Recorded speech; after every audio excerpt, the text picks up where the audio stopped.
Shalom teman-teman. Shalom. Saya lagi shalom. Shalom. Pada saat ini siapa yang merasakan hadirat Tuhan pada saat pagi hari ini? Angkat tangan. Kita pasti merasakan hadirat Tuhan pada saat pagi hari ini. Katakan kepada kanan kirinya, Tuhan Yesus baik. Tuhan Yesus baik. Oke. Kita percaya bahwa Tuhan Yesus selalu baik dalam kehidupan kita. Tuhan memberikan kita kesempatan untuk beribadah pada saat pagi hari ini. Itu yang perlu kita syukuri. Nah, sebelum saya menyampaikan kebenaran firman Tuhan, mungkin masih ada saudara, masih ada teman-teman yang masih belum mengenal saya. Dan dikatakan, pepatah mengatakan, tak kenal maka tak sayang. Oke. Saya akan memperkenalkan diri saya dengan singkat. Perkenalkan, nama saya Karis Dawatia. Saya asal dari Nias. Saya lulusan dari 2 tahun yang lalu. Saya sekolah Alkitab di Cianjur. Nah, teman-teman, pada saat pagi hari ini kita akan sama-sama belajar kebenaran firman Tuhan. Dan saya bersyukur kepada Tuhan buat pelayanan pada saat pagi hari ini yang Tuhan percayakan kepada saya. Dan terima kasih buat Bapak Bunda buat kesempatan untuk menyampaikan kebenaran firman Tuhan, untuk terus belajar menyampaikan kebenaran firman Tuhan. Jangan teman-teman bilang karena saya sudah menyampaikan khotbah pada saat pagi hari ini, saya sudah saya sudah senior banget, tidak. Tapi kita di sini, saya juga masih belajar. Saya masih pelajar. Kita sama-sama belajar di tempat ini. Jadi pada saat pagi hari ini kita sama-sama belajar kebenaran firman Tuhan. Kita sama-sama buka Alkitab kita di dalam Matius 13 ayat 1 sampai ayat yang ke-9. Pasti teman-teman sudah sering mendengar firman ini, dan saya percaya bahwa setiap kebenaran firman yang setiap hari kita dengar itu selalu baru dalam kehidupan kita. Di dalam Matius 13 ayat 1 sampai ayat yang ke-9. Untuk menghormati kebenaran firman Tuhan, kita sama-sama bangkit berdiri. Matius 13 ayat 1 sampai ayat yang ke-9. Kita sama-sama membaca dengan bergantian. Saya ayat yang pertama, teman-teman ayat yang kedua sampai seterusnya. Matius 13 ayat 1 sampai ayat yang ke-9. Perikopnya di sana dikatakan perumpamaan tentang seorang penabur. Ayat yang pertama, pada hari itu keluarlah Yesus dari rumah dan duduk di tepi danau. Maka datanglah orang banyak berkumpul, lalu mengikuti dia, sehingga dia naik ke perahu dan duduk di situ, sedangkan orang banyak semuanya berdiri di pantai. Ia menyampaikan banyak hal dalam perumpamaan kepada mereka. Katanya, adalah seorang penabur keluar untuk menabur. Pada waktu ia menabur, sebagian benih itu jatuh di pinggir jalan, lalu datanglah burung dan memakannya sampai habis. Sebagian jatuh di tanah yang berbatu-batu, yang tidak banyak tanahnya. Lalu benih itu pun segera tumbuh karena tanahnya tipis. Tetapi sesudah matahari terbit, lalulah ia menjadi kering karena tidak berakar.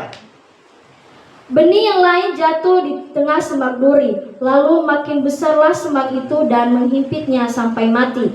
Dan sebagian jatuh di tanah yang baik, lalu berbuah. Ada yang 100 kali lipat, ada yang 60 kali lipat, ada yang 30 kali lipat. Ayat yang ke-9 sama-sama. Siapa bertelinga dapat yang mendengar. Puji Tuhan, silakan duduk. Terima kasih buat kerjasamanya. Saudaraku yang terkasih, dalam nama Tuhan Yesus, ini adalah suatu perumpamaan yang diajarkan Tuhan Yesus kepada banyak orang. Ya, kita sudah baca di ayat yang pertama, di ayat yang kedua dan ketiga.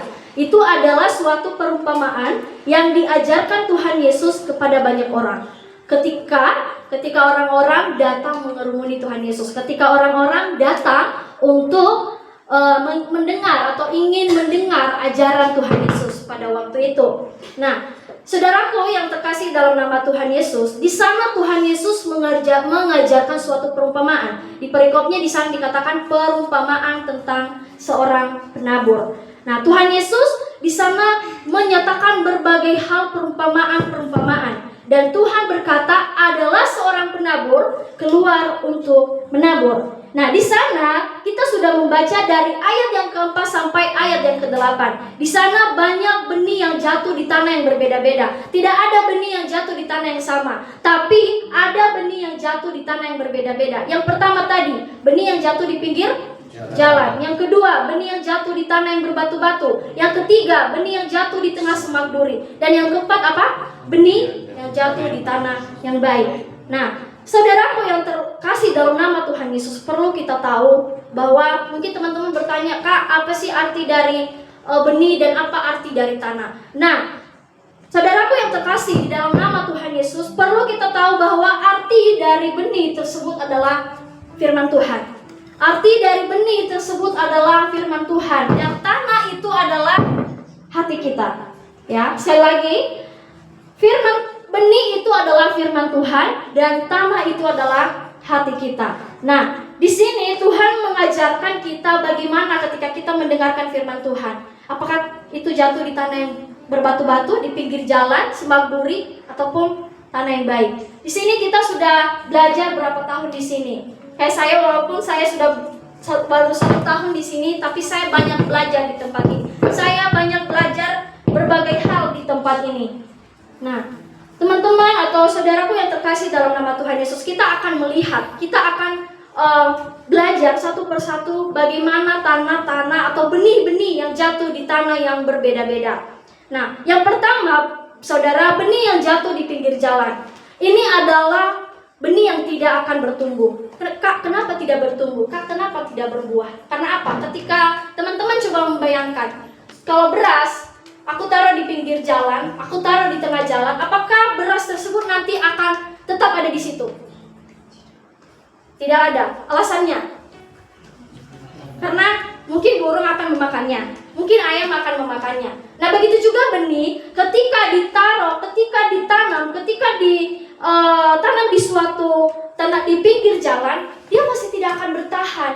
Seperti padi, ketika kita tidak merawatnya, kita taruh aja di pinggir jalan, pasti tidak akan ada di situ. Kita kembali berapa menit lagi nanti tidak akan ada lagi di situ. Karena apa? Karena burung mungkin memakannya, apapun hewan mungkin memakannya, binatang pun akan memakannya. Begitu juga dalam kehidupan kita. Ya, benih yang jatuh di pinggir jalan ini melambangkan, ya, ini melambangkan kita sebagai orang-orang yang percaya kepada Tuhan.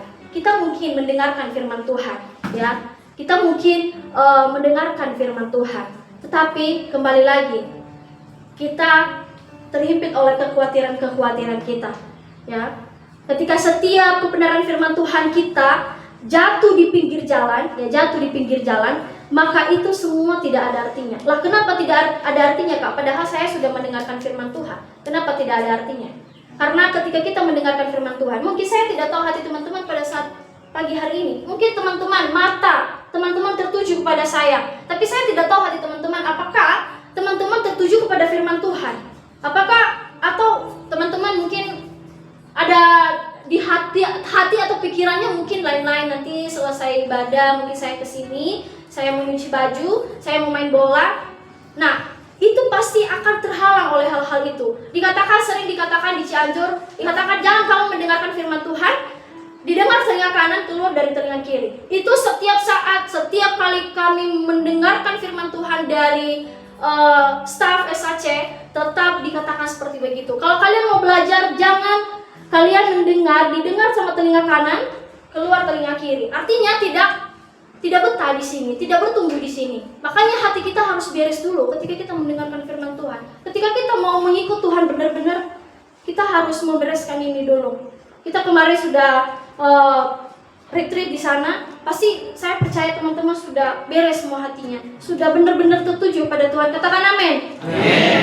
Jadi teman-teman, benih yang jatuh di pinggir jalan ini adalah benih yang tidak akan bertumbuh, benih yang tidak akan kuat, benih yang tidak akan berbuah. Karena apa? Karena dia pasti burung-burung akan memakannya. Pasti apapun itu yang bisa memakan benih tersebut pasti tidak akan bertumbuh di situ, tidak akan berakar, tidak akan berbuah. Ya, saudaraku yang terkasih dalam nama Tuhan Yesus, seperti yang saya katakan tadi bahwa firman Tuhan atau benih yang jatuh di pinggir jalan ini melambangkan kita orang-orang yang mendengarkan firman Tuhan tetapi tidak memahaminya atau tidak menerimanya dengan hati yang siap, dengan hati yang terbuka. Mungkin kita mendengarkan firman Tuhan mungkin hanya sebagai rutinitas saja. Mungkin kita, contoh, mungkin kita melakukan setiap peraturan, menuruti setiap peraturan yang ada di tempat ini, berdoa bangun pagi jam 4, jam 5, doa sore. Mungkin kita hanya melakukannya hanya sebagai rutinitas saja. Kalau kita melakukan segala sesuatu apalagi kepada Tuhan hanya sebagai rutinitas, yakin dan percaya tidak akan berbuah, yakin dan percaya tidak akan bertumbuh. Ya, seperti saya, mungkin awalnya saya di tempat ini mungkin saya melakukan berbagai hal itu hanya sebagai rutinitas saja. Saya melakukan berbagai hal apapun hanya sebagai keterpaksaan dari Bapak Bunda mungkin.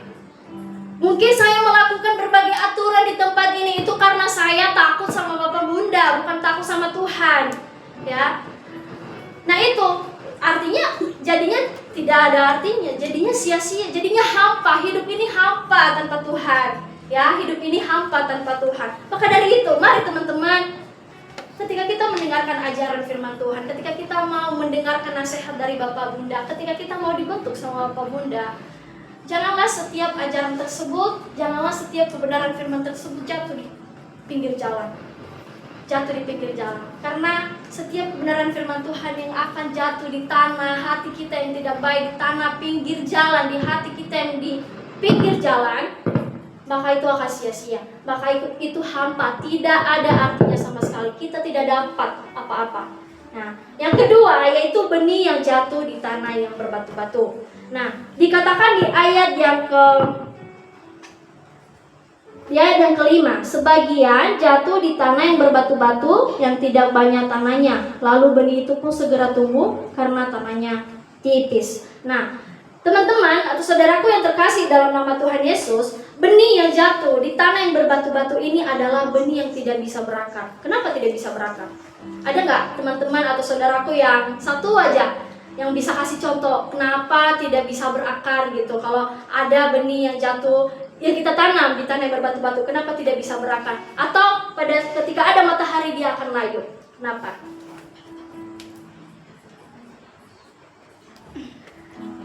Kenapa benih yang jatuh di tanah yang berbatu-batu tidak bertahan lama? Kenapa dia tidak bisa berakar dengan dalam gitu?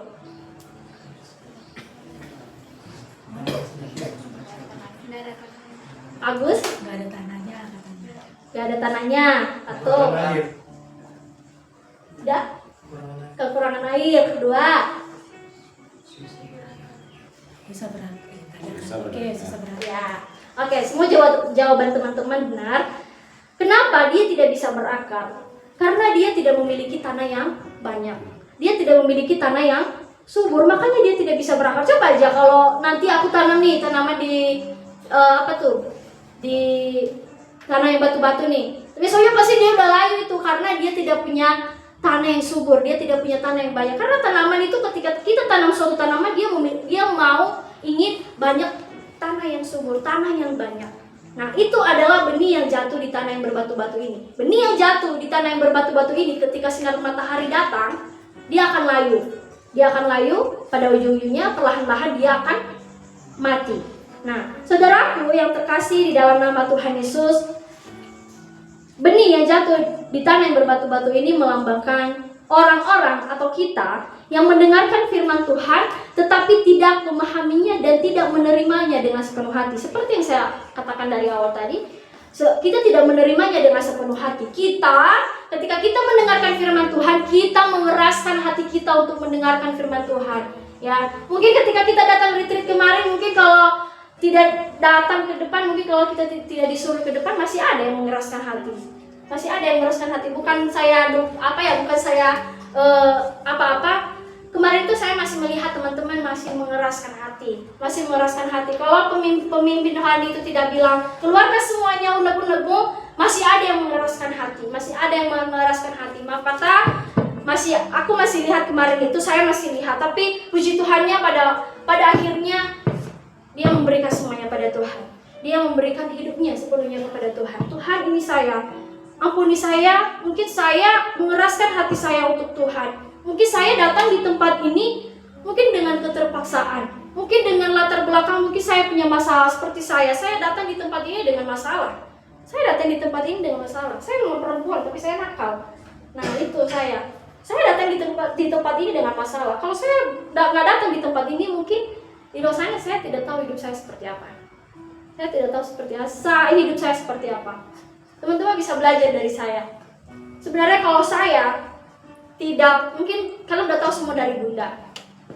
Kalau saya tidak datang di tempat ini, mungkin saya sudah menikah, saya sudah punya anak, dan saya tidak, cita-cita saya mungkin tidak saya bisa capai. Padahal saya dari SMP sudah banyak cita-cita, sudah harus sekolah teologi. Itu cita-cita saya dari SMP. Setiap guru saya tanya, kamu citanya apa? Tidak pernah berubah, harus jadi menuai jiwa-jiwa. Itu adalah saya. Tapi ketika saya pikir-pikir lagi, ketika dengan masalah-masalah saya, masa lalu saya, ya itulah Tuhan baik. Tuhan baik. Tuhan mengirim saya di tempat ini, tempat yang sangat luar biasa, yang membimbing, yang mengarahkan saya, tempat yang sangat luar biasa ini. Jadi teman-teman, jangan ada yang bersungguh-sungguh di tempat ini, jangan ada yang memberontak, jangan ada yang mengeraskan hati di tempat ini. Ini adalah tempat yang baik buat kita, buat kalian semua, buat kita dibentuk di tempat ini, buat masa depan kita untuk cerah ke depan. Mungkin nanti kalian keluar di tempat ini, banyak godaan-godaan di luar sana, ya. Kita nanti keluar di tempat ini, kita harus kuat untuk menghadapi semua tantangan. Banyak tantangan-tantangan di luar sana nantinya. Nah kembali teman-teman, benih yang jatuh di tanah yang berbatu-batu ini tadi, yaitu ketika kita mendengarkan firman Tuhan, tetapi kita tidak memahami, kita tidak mengerti, kita tidak membuka hati kita, masih mengeraskan hati untuk tidak menerima ajaran kebenaran firman Tuhan. Sehingga ketika kita masih mengeraskan hati kita untuk mendengarkan kebenaran firman Tuhan, maka kita mudah sekali goyah, kita mudah sekali bimbang, kita mudah sekali putus asa. Dikit-dikit ada masalah, nangis, memberontak, tidak mau nurut lagi, marah sama Tuhan mungkin. Kenapa sih Tuhan saya seperti begini? Saya begitu. Ketika saya masih belum mengenal Tuhan, ketika saya masih belum datang di tempat ini, ketika saya ada masalah sedikit aja, mungkin saya tidak dibicarain, mungkin contoh sama Bunda, saya marah sama Tuhan. Kenapa sih Tuhan harus saya kayak gini? Kenapa Bunda tidak bicarain saya? Kenapa harus terus saya nggak mau dibicarain? Nah padahal kita harus belajar di situ. Ketika kita tidak dibicarain sama Bunda, berarti kita harus koreksi diri kita dong. Ada yang salah dalam diri kita. Ketika Bunda marah sama kita, berarti perlu teman-teman tahu, Bunda marah, Bapak marah sama kita itu karena dia sayang sama kita. Jangan sampai pernah ketika Bunda marah sama saya marah balik. Nah, itu saya. Tapi saya baru mengerti ketika Bunda marah, Bapak marah sama kita itu karena kita sayang sama mereka sayang sama kita. Mereka sayang sama kita. Jadi jangan teman-teman, ketika ada orang yang marah sama kalian, mungkin Bapak Bunda di tempat ini, orang tua kalian di tempat ini marah, ya kalian memberontak. Kalian, apa sih si Bapak ini si paling marah-marah terus? Kenapa sih Bapak ini, Bunda ini teriak-teriak mulu? Jangan. Ya, jangan. Kita harus menerimanya dengan baik. Jangan mengeraskan hati ketika kita mendengarkan ajaran Bapak Bunda. Jangan mengeraskan hati ketika kita mendengarkan firman Tuhan. Nah, teman-teman, ayat yang ketiga yaitu benih yang jatuh di tengah semak duri. Dikatakan di sana, di ayat ke-7, benih yang jatuh di tengah semak duri, lalu makin besarlah semak itu dan menghimpitnya sampai mati. Nah, teman-teman pasti tahu dong, gimana kalau benih yang jatuh di tengah semak duri kayak gimana. Contohnya, benih yang jatuh di tengah semak duri itu ketika teman-teman tanam suatu tanaman, suatu benih di tengah-tengah semak duri, saya tanya, apakah tanaman itu semakin bertumbuh enggak? Coba pakai logika. Gimana kalau teman-teman tanam suatu tanaman di tengah-tengah semak duri, ini nih tanaman ini, tapi ini dikelilingi sama semak duri, gimana? Bisa bertumbuh enggak? Dia bisa berkembang enggak?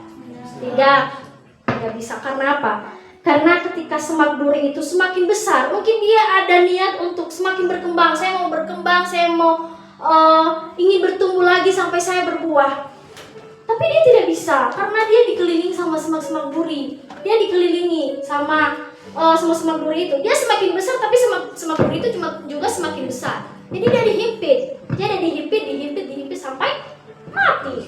Dia sampai mati. Nah, di dalam kehidupan kita, saudaraku yang terkasih dalam nama Tuhan Yesus, benih yang jatuh di tengah semak duri ini melambangkan kita, saya, teman-teman semua adalah kita sebagai orang-orang yang mendengarkan firman Tuhan, tetapi kita terhimpit oleh apa? Kekhawatiran hidup. Kita terhimpit oleh kekhawatiran hidup kita. Pasti kita juga mempunyai kekhawatiran, tapi kembali lagi, jangan sampai kekhawatiran kamu yang menghimpit hidup kamu. Jangan sampai kekhawatiran kamu yang menghambat kamu untuk terus maju, untuk terus mengenal Tuhan, untuk terus mendekatkan diri kepada Tuhan. Ya, seperti saya banyak kekhawatiran sampai sekarang. Tapi kembali lagi, jangan sampai Tuhan, sampai sekarang saya bilang sama Tuhan, jangan sampai Tuhan, kekhawatiran saya itu menghimpit hidup saya, sehingga saya bisa jauh sama Tuhan. Jangan teman-teman. Jadi mari ketika kita mau terus mendekatkan diri kepada Tuhan, ketika kita sudah ada planning ke depan untuk semakin dekat dengan Tuhan, untuk semakin rindu, untuk semakin ada di dalam hadiratnya Tuhan, hilangkan semua kekhawatiranmu. Jangan sampai kekhawatiranmu menghimpit hidup kamu. Ya, mungkin sekarang ini, mungkin contoh saya Tuhan apa besok ya, saya mau melakukan apa besok, saya mau kemana besok, saya pakai apa besok, baju warna apa besok. Nah, ketika kita pergi retreat hari Kamis, Tuhan, saya mau bawa baju berapa banyak, saya mau segala macam lah contohnya. Nah, jangan sampai kekhawatiran itu, Tuhan seperti apa masa depan saya. Jangan khawatir soal masa depan kamu. Serahkan aja sama Tuhan. Tuhan yang atur, Tuhan yang tahu. Pokoknya jangan sampai juga kamu melangkah tetapi bukan dengan rencananya Tuhan, bukan dengan kekuatannya Tuhan, tidak mengandalkan Tuhan. Dikatakan dalam Yesaya berapa itu? Sebab rancanganku bukanlah rancanganmu, dan jalanmu bukanlah jalanku. Jangan sampai rancangan kita udah jauh dari rancangannya Tuhan. Jadi kita mungkin seperti saya, mungkin dulu saya mau menikah, tapi Tuhan rencananya beda. Enggak, kamu harus sekolah, kamu harus datang ke sini. Nah itu rancangannya Tuhan. Itu yang kita tidak bisa pikirkan. Itu yang tidak bisa, itu pikiran kita lebih berbeda, sangat berbeda daripada Tuhan. Ya, mungkin jalan kita, Tuhan saya mau ke kiri, tapi Tuhan mau kita mau ke kanan. Tuhan saya mau ke belakang, tapi Tuhan mau kita ke depan. Nah itu yang Tuhan mau dalam kehidupan kita. Itu adalah tanah di pinggir jalan. Jangan sampai, sekali lagi, jangan sampai kita terhimpit oleh kekhawatiran kita. Jangan sampai kita terhimpit oleh hal-hal yang tidak sesuai dengan kebenaran firman Tuhan. Ya, kembali saya sampaikan, kembali saya tegaskan. Kita ada di tempat ini, jangan sampai hidup kita keluar di dosa nanti berantakan. Ada yang segala macam kembali lagi ke masa lalunya, ada yang segala macam kembali lagi ke hal-hal yang tidak baik. Padahal kita sudah dibentuk di tempat ini, kita sudah dipenuhi total di tempat ini. Jadi jangan sampai kita keluar di tempat ini, kita melangkah keluar dari pintu itu nantinya. Jangan sampai kita berubah, tetap seperti ketika kamu ada di sini, bahkan lebih daripada itu. Amin. Amin. Nah yang keempat yaitu benih yang jatuh di tanah yang baik. Jadi benih yang jatuh di tanah yang subur, benih yang jatuh di tanah yang baik. Mungkin ini yang kita mau. Nah itu tanah hati kita yang subur, benih yang jatuh di tanah yang baik. Kita pasti tahu bahwa benih yang jatuh di tanah yang baik itu adalah ketika kita tanam suatu tanaman di tanah yang baik, maka apa yang terjadi? Dia akan subur, dia akan bertumbuh dengan baik, dia akan berbuah lebat, sehingga buah itu menghasilkan dengan baik. Nah, begitu juga dalam kehidupan kita, teman-teman, saudaraku yang terkasih dalam nama Tuhan Yesus. Ketika kita mendengarkan firman Tuhan, ketika kita mendengarkan ajaran dari orang yang lebih tua daripada kita, ketika kita diajarkan oleh Bapak Bunda dalam setiap proses, dalam setiap hal apapun aturan di tempat ini, mari taruh di tanah hati yang baik. Mari buka hatimu, siapkan hatimu. Tuhan, ini aku, ini hidup aku mau dibentuk di tempat ini. Aku siap untuk dibentuk di tempat ini. Aku siap dibentuk sama Bapak Bunda. Sekeras apapun Bunda, dia tetap sayang kok sama kita. Ya, sekeras apapun Bunda, dia tetap sayang sama kita. Jangan sampai ketika Bunda, saya sudah bilang tadi, jangan sampai ketika Bunda marah sama kalian, oh berarti Bunda itu pilih kasih. Nah, sering itu di asrama mah sering, di SAC juga sering kayak gitu. Ada ibu asrama kami, memang pilih kasih sih iya, cuman kita nggak menghiraukan itu, kita udah dewasa. Jadi kalau dia pilih kasih ya it's okay gitu loh, gak apa-apa, biarin aja. Ya, yang penting kita tetap merendahkan diri kepada Tuhan, kita tetap ada di dalam hadiratnya Tuhan. Dia sudah memberikan hidup kita. Tuhan, ini aku memberikan sepenuhnya kepada Tuhan. Teman-teman, sedikit kesaksian, boleh Bapak? Sedikit kesaksian. Saya ada di tempat ini. Sebelum saya ada di tempat ini, itu adalah hal yang paling berat sama saya. Bapak Overlin itu bapak tahu saya. Ya, itu Om Overlin itu om saya. Ya. Saya terpaksa untuk datang ke sini. Seminggu saya di sini saya nangis terus. Kenapa? Satu, jauh dari keluarga. Kedua, mungkin jauh dari pasangan. Ketiga, HP disita. Itu saya tidak kuat. Itu saya tidak tahan. Ya, saya di situ nangis berapa minggu. Tapi saya tidak memperhatikan Bunda. Bunda pernah marah sama saya. Saya ada kesalahan. Ada yang mungkin saya mandi lama. Ya gitu.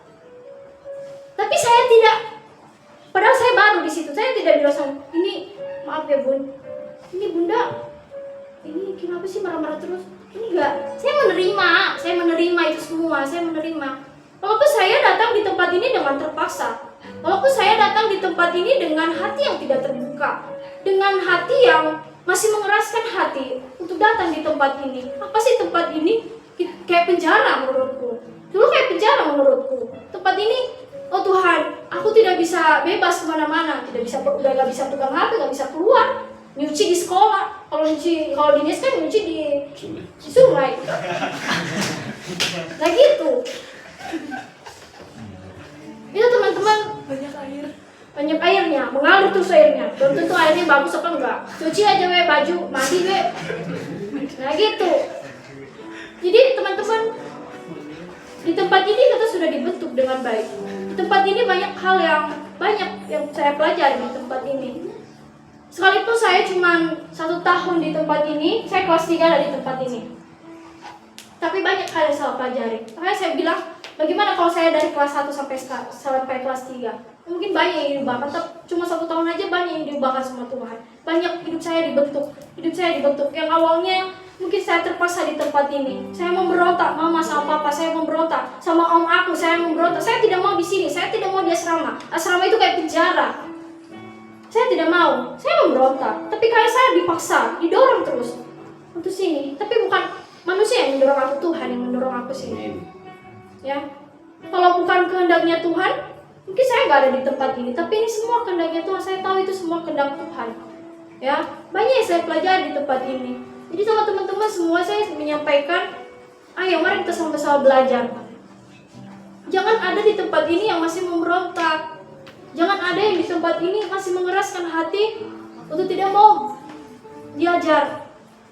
Saya di tempat ini banyak hal saya pelajari, banyak hal yang saya belajar lah pokoknya. Saya diubahkan di tempat ini, saya semakin mengenal Tuhan di tempat ini, saya dipenuhi Roh Kudus di tempat ini. Ya, jadi mari teman-teman, jangan mengeraskan hati kalian. Kalau ada teman-teman yang masih memberontak, tidak mau belajar, tidak mau diajar, kalian harus semakin lagi buka hati, berdoa sama Tuhan. Tuhan, aku mau diubahkan. Tuhan, aku gak mau seperti begini terus. Aku tidak mau tetap berjalan di tempat. Aku mau terus maju, Tuhan. Gitu yang Tuhan mau dalam hidup kita, teman-teman. Jadi mari kita sama-sama belajar dari kebenaran firman Tuhan ini. Bagaimana kita bisa belajar. Kembali lagi saya sampaikan, teman-teman mau pilih yang mana? Teman-teman mau pilih yang mana sekarang? Mau tetap kebenaran firman Tuhan yang kita udah dengar, mau di pinggir jalan, tanah berbatu-batu semadura, atau di tanah hati yang baik? Itu ada di tangan teman-teman. Itu jawabannya ada di tangan teman-teman semua. Jadi mulai sekarang mari kita sama-sama belajar. Sama-sama belajar. Aku juga masih belajar kok. Kita sama-sama belajar semuanya di tempat ini. Ya, belajar dari hal-hal yang mungkin dari dulu kita seperti apa. Ya. kita belajar di tempat ini. Ya, dari Matius 13 ayat 4 sampai 8 mengajarkan kepada kita untuk memeriksa kondisi hati kita dan memastikan semua kebenaran firman Tuhan, setiap ajaran kebenaran firman Tuhan, ajaran Bapak Bunda di tempat ini jatuh di tanah kita, di tanah hati yang baik. Puji Tuhan, demikian kebenaran firman Tuhan yang bisa saya sampaikan. Sebelum kita mengakhiri ibadah kita bersatu dalam doa. Tuhan Yesus, kami sangat bersyukur Tuhan buat kebenaran firman Tuhan yang kami dengar pada saat pagi hari ini. Kami mau memilih Tuhan, setiap ajaran Tuhan, setiap firman Tuhan yang kami dengar, setiap proses, kami mau Tuhan taruh di tanah hati kami yang baik, sehingga kami semakin bertumbuh, semakin berakar Tuhan dan berbuah lebat. Tuhan ini kami anak-anak-Mu Tuhan. Ini hidup kami serahkan sepenuhnya kepada Tuhan. Kami mau mengatakan bahwa kami cinta Tuhan. Kami mau mengatakan bahwa kami sangat mencintai-Mu Tuhan. Terima kasih Bapa yang baik buat kebenaran firman-Mu. Biarlah Tuhan, Kau terus berkati firman-Mu Tuhan. Setiap kebenaran firman yang sudah kami dengar, biarlah tertanam baik dalam hati kami. Berkati anak-anak yang ada di tempat ini Tuhan. Berkati sekolah, berkati studi mereka, berkati masa depan mereka Tuhan. Terima kasih Bapa yang baik, terima kasih Tuhan. Ini hidup kami, ini kami Tuhan, kami serahkan ke dalam